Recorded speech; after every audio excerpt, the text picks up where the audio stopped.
இந்த டிஷ் பண்ணுறதுக்காக 2 மணி நேரத்துக்கு முன்னாடி பட்டாணி பருப்பு, நான் வந்து பட்டாணி பருப்பு யூஸ் பண்ணி கடலை பருப்பு கூட யூஸ் பண்ணிக்கோங்க, நல்லா ஊற வச்சுருங்க. தண்ணியாக அலசிட்டு ஒரு சொட்டு தண்ணி இல்லாமல் இது எல்லாத்தையும் மிக்ஸி ஜாரில் சேர்த்துக்கோங்க. இது கூட தோல் கல்லன் எல்லாம் நீக்கி சுத்தம் பண்ணி எடுத்து வச்சுக்க வாழைப்பூ 2 கையளவு சேர்த்துக்கோங்க.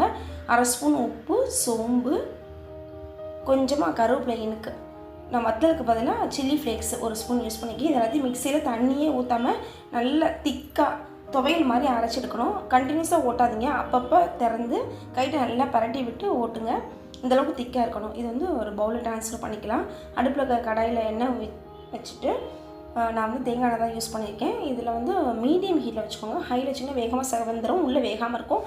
கையிலேயே உருண்டை தட்டி போட்டிங்கன்னா 2 பக்கம் செவக்க விட்டு எடுத்துருங்க. கிறிஸ்பியாக இருக்கும் இந்த வடை. குழந்தைகள் விரும்பி சாப்பிடுவாங்க. ஈவினிங் டீ டைமோட அட்டகாசமாக ட்ரை பண்ணி பாருங்க. இந்த வீடியோ பிடிச்சவங்க சேனல் சப்ஸ்கிரைப் பண்ணுங்கள், லைக் பண்ணுங்கள், ஷேர் பண்ணுங்கள். எங்கள் வீட்டு கைப்பக்கவும் உங்கள் வீட்டிலும் கம்மம் கட்டும். வாழ்க வளமுடன்.